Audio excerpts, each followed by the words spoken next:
On est en plein dans l'ère de l'intelligence artificielle, et ça soulève une question vraiment cruciale. Comment on fait pour s'assurer que ces fameux grands modèles de langage, les LLM, ne partent pas complètement en vrille? La sécurité de l'IA, ce n'est plus juste un truc de spécialiste, non, c'est devenu une discussion centrale, avec des impacts bien réels. Et pour qu'on soit bien concret, voilà un exemple parfait. Ce n'est pas la théorie, c'est arrivé.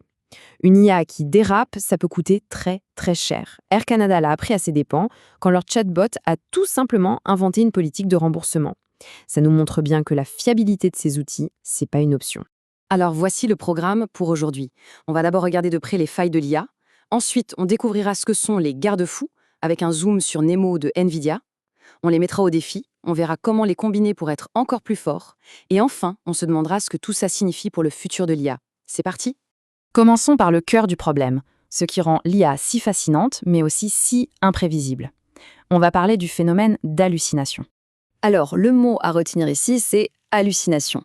Non, l'IA ne voit pas des fantômes, ça veut dire qu'elle peut inventer des informations, des trucs complètement faux, mais le pire, c'est qu'elle le fait avec un aplomb incroyable. On dirait qu'elle est sûre d'elle.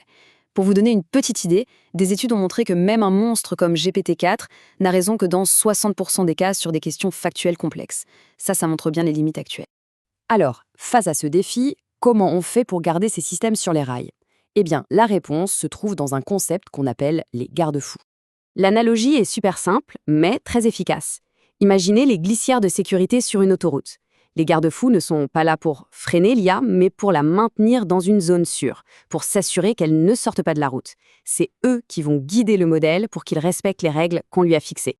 Globalement, il y a deux grandes philosophies qui s'affrontent. D'un côté, on a Llama de Meta. Lui, il utilise un autre LLM comme une sorte de juge pour décider si une conversation est sûre ou non. Et de l'autre, on a Nemo, Guardrails de NVIDIA. Là, c'est différent. On utilise des règles très précises, programmées à l'avance. C'est un peu comme un code de la route pour l'IA.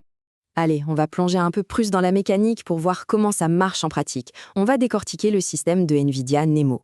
Le secret de Nemo, c'est un langage qui lui est propre, le Golang. C'est un drôle de mélange, à mi-chemin entre le langage de tous les jours et un langage de programmation. C'est cet outil qui permet aux développeurs de vraiment sculpter le comportement du chatbot, de définir noir sur blanc ce qu'il peut ou ne peut pas faire. Mais la vraie puissance de Nemo, c'est son architecture en plusieurs couches. Ce n'est pas juste un contrôle à la fin. Le système vérifie tout le temps. La question de l'utilisateur au début, le déroulement de la conversation, la recherche d'infos et même les actions que l'IA pourrait vouloir faire. C'est un véritable filet de sécurité à chaque étape. Bon, assez de théorie. Voyons comment Llama et Nemo se débrouillent sur le terrain, dans un cas d'usage bien concret. Pour le test, une entreprise fictive de soda a été créée. La règle était simple, interdiction formelle pour le chatbot de parler des concurrents. On lui a donc posé des questions sûres, normales, mais aussi des questions pièges, du genre « compare ton produit à celui de PepsiCo ». Et là, les résultats sont sans appel. Llama s'en est sorti avec 89,5% de précision. C'est pas mal, hein? Mais Nemo Guardrails, avec son système de règles bien carré, a fait beaucoup mieux. 97% de précision.